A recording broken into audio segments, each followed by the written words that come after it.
Salut tout le monde! On se retrouve pour la 3e émission de 2020 pour Avec le mois de mars. ouais, le mois de mars, mois donc du printemps, Mois des femmes aussi. mois des sneakers, Et oui, et oui, mois des planètes de Pluton. Non, pas Neptune. Jupiter. On a l'interview d'un reporter du Monde sur ses documentaires pour le rap. Très intéressant. On a aussi un peu de carnaval, on va vous présenter le carnaval de Paris. On va aussi vous faire un petit teaser sur Sorbonne University's Got Talent. Et oui, c'est le concours de talent de la Sorbonne. Et on va finir avec une petite vidéo musique avec le groupe Nicky Nelson. Et jingle!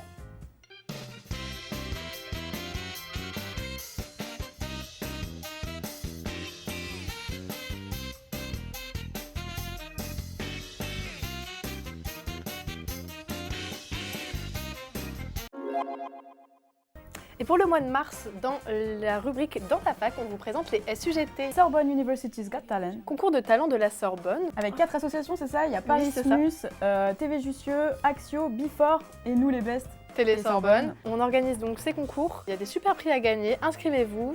Et on retrouve tout de suite Before et TV Jussieu avec En des images. images exclusives. Bimotivé, BSUGT. Les SUGT, Sorbonne University Got Talent. et Sorbonne a un incroyable talent.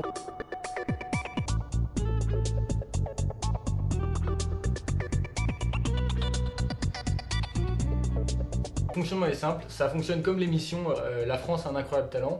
En fait, il y a un jury et tout un tas d'étudiants de Sorbonne Université qui ont des petits talents cachés. À la fin, on délibère comme dans l'émission et il y a un grand vainqueur. Donc les SUGT, c'est 2 sessions. Une pour les lettres qui se déroulera le 10 mars à Clignancourt et une pour les sciences qui se déroulera à Jussieu le 17 mars. Et pour la finale, ce sera le 25 mars à l'auditorium de Clignancourt. Tous les talents sont les bienvenus. Des chanteurs, des danseurs, Peut-être magicien. des jongleurs Vous êtes poète, et des acrobates. écrivain. N'hésitez pas à vous inscrire pour les SUGT. Et si vous n'avez pas de talent, venez en tant que public. TV Jussieu, pendant cette édition des SUGT, on va du coup couvrir l'événement. On va réaliser un after movie en commun avec Télé Sorbonne. Donc moi je suis Léa, Respo Partenariat pour les SUGT. Alors moi je suis Fares, je suis responsable de la logistique au sein des SUGT. Je m'appelle Bilal et je suis respo animation et décoration. Alors Cédric a un talent incroyable, il se trouve qu'il peut disparaître sur commande, mais malheureusement les membres d'association du coup ne feront pas de prestations cette année. Mais rien que pour vous, je vais vous le faire face caméra. Alors vous êtes prêts? Attention, c'est impressionnant. Ouais, très vraiment, impressionnant. Regardez hein. Mais non, Cédric. Oh, ça va Guillaume ou quoi? Alors même si vous n'avez pas de talent, vous pouvez venir assister aux premières sessions et même à la finale. C'est fait pour ça, les artistes sont là quand même pour se mettre en scène devant du monde. Donc ça leur ferait plaisir si jamais vous venez. Et à la fin de chaque session, venez partager un buffet avec les artistes. Be artist before. C'est le retour des SUGT, donc venez nous montrer votre plus grand talent et faites-nous rêver. Gros buffet à volonté, sa mère. Dans la rubrique culture, nous avons réalisé une interview très intéressante d'un journaliste au Monde qui s'appelle Marc Bettinelli. Et qu'on remercie grandement pour le temps qu'il a accordé à Télé Sorbonne. Merci beaucoup Marc. Voilà, donc il a fait des reportages sur le rap. Et voilà, et les images tout de suite. Salut, c'est Raphaël et Eléa de Télé Sorbonne. Et aujourd'hui, on va interviewer Marc Bettinelli du journal Le Monde.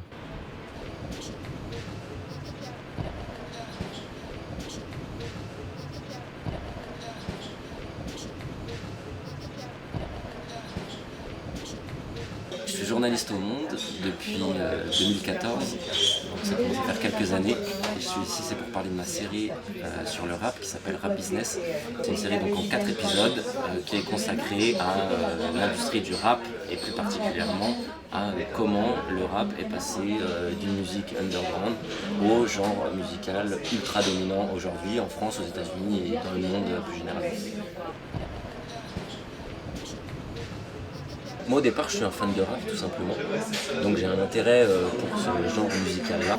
En 2019 quand on a commencé à préparer cette série, ça faisait 40 ans qu'on avait assisté à l'émergence du premier gros titre rap qui est Rapper's Delight de Sugar Hill Gang aux États-Unis.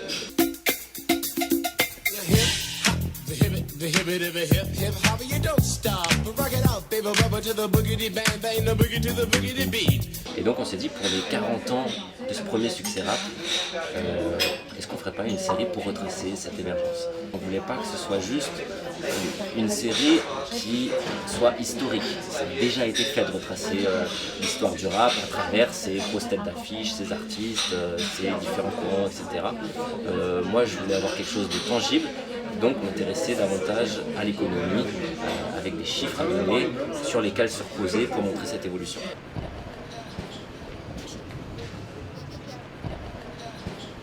Ce format incarné, effectivement, on suit comme une investigation, ça a plusieurs avantages. Ça permet, on incarne, donc on devient soi-même un des personnages de la vidéo, et donc ça permet de créer une relation avec le spectateur. Ça permet de donner une trame aussi à nos sujets et à notre vidéo. On suit une progression comme ça, et donc ça permet d'amener un peu de storytelling. On raconte une histoire à travers ça, et puis ça permet aussi de créer de montrer un effort de transparence en fait. Et c'est ce que je montre dans un de mes épisodes, où parfois, si j'ai du mal à répondre à une question, c'est tout simplement parce que les chiffres ils n'existent pas ou ils sont compliqués à analyser. Et donc mettre carte sur table, ça permet de dire au spectateur, voilà ce qu'on sait, voilà ce qu'on ne sait pas, et voilà pourquoi j'arrive pas à le savoir.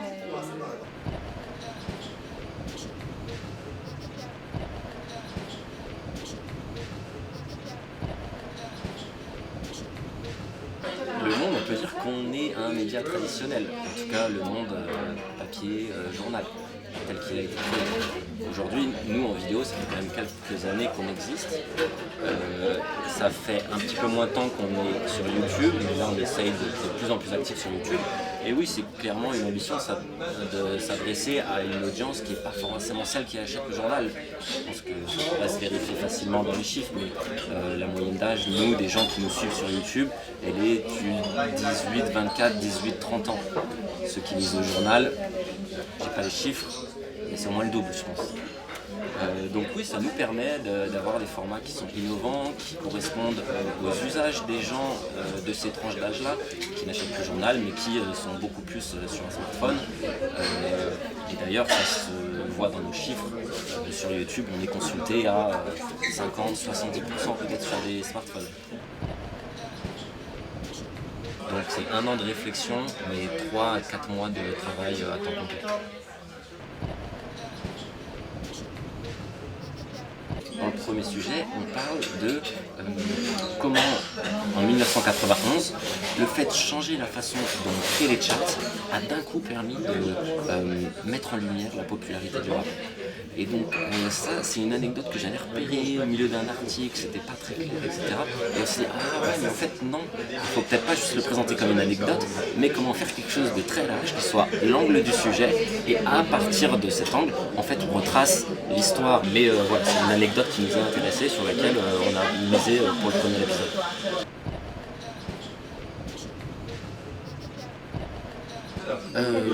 Si j'avais un conseil, plutôt, je me dirais de faire comme vous, en fait.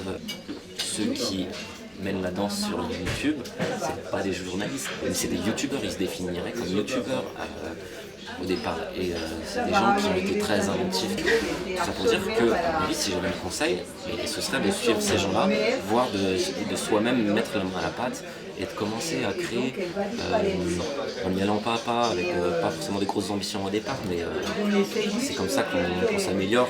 Ça prend un peu de temps. Et donc pour la deuxième rubrique culture du mois de mars, nous sommes au carnaval de Rio pour parler du carnaval de Paris. Yes. Et nous sommes allés au défilé avec Carla. Et oui, toujours, hein, nous deux, la bonne le équipe. duo. Nous n'étions pas déguisés, mais vous allez pouvoir voir les déguisements des autres gens. Des autres, bah voilà, ouais. exactement. Les images tout de suite. Bah écoute, ouais, parti.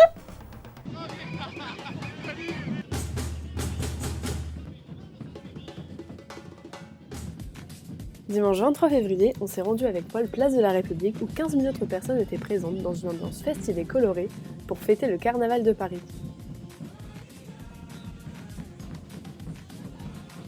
Tous et toutes, petits et grands, étaient venus dans la joie pour accueillir les cortèges des différents pays ou communautés qui faisaient partie du défilé. Il y avait des fanfares, des groupes de danseurs, des personnes avec des tambours bien sûr, et c'était vraiment une ambiance rythmée et une atmosphère très joyeuse et enthousiaste.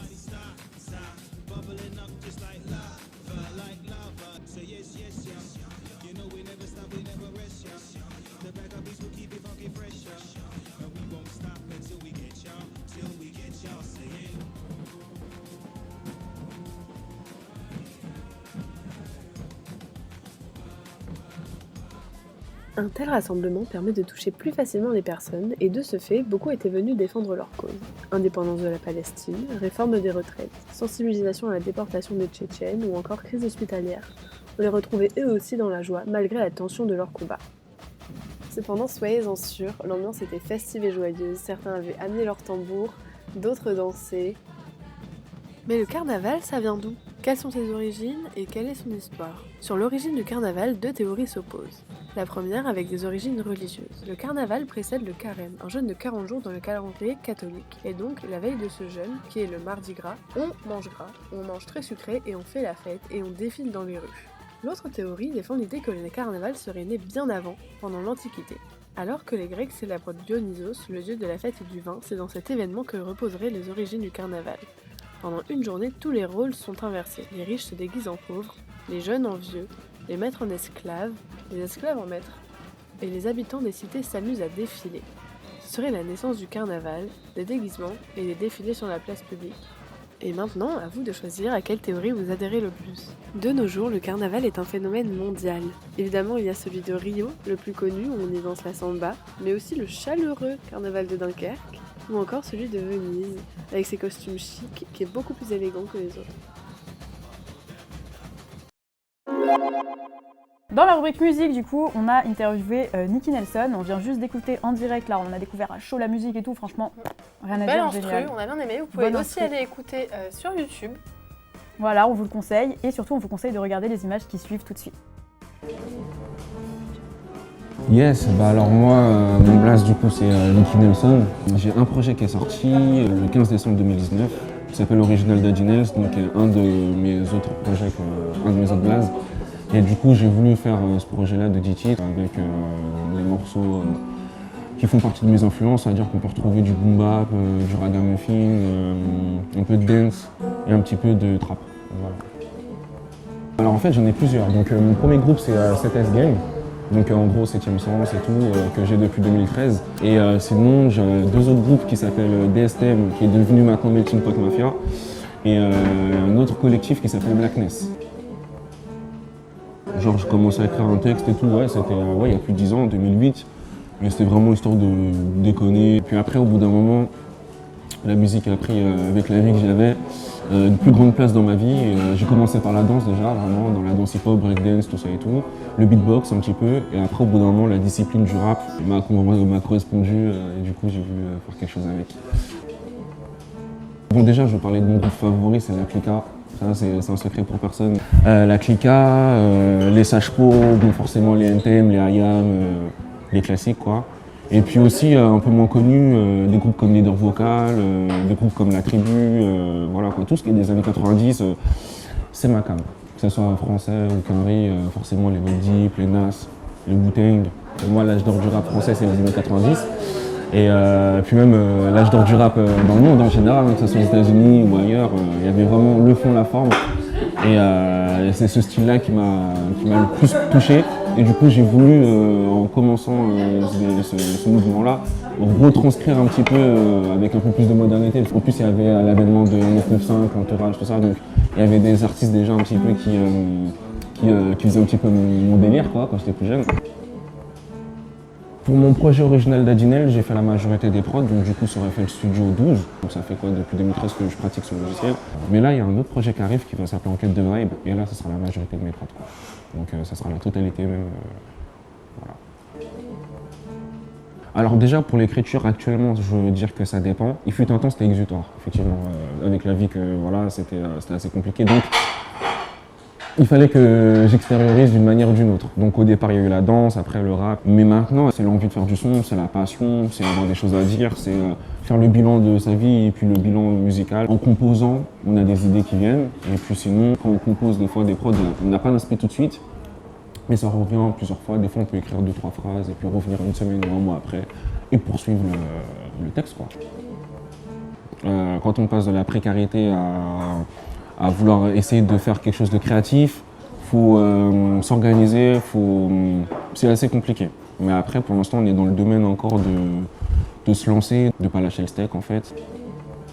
Alors, on peut me retrouver sur Facebook et sur Instagram. Donc, c'est simple, c'est Nicky Nelson, N-I-C-K-Y, espace N-E-L-S-O-N.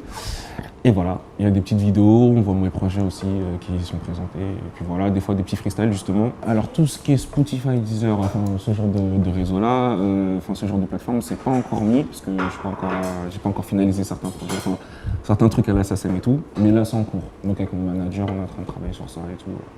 Donc voilà. Parce que mon but à moi, c'était vraiment de sortir de l'underground pour vraiment mettre une forme sur ce que je pouvais faire en tant qu'artiste rap, quoi. Et voilà, le mois de mars, c'est fini. Et oui. On se retrouvera en avril. Nous, comme d'habitude, on adorait tourner. On a kiffé tourner, hein, toujours. Oui. Ça, quel plaisir. Votre duo préféré sera de retour le mois prochain pour encore plein de petits reportages. Ouais, plein de petits reportages, Et voilà, que du et- contenu intéressant. Et en attendant, bah, suivez-nous sur toutes nos plateformes, tous nos réseaux, Facebook, Twitter, Instagram, YouTube. Et on va au SUGT soutenir vos camarades de couloir, les découvrir. Camarades de couloir. On profite du buffet. Ouais, et en avril, ne te couvre pas d'un fil. Et voilà. Et on vous dit au revoir. Et voilà, et on merci vous beaucoup aime, d'avoir et regardé. plein d'amour, et bisous. Et on s'aime aussi. Oui.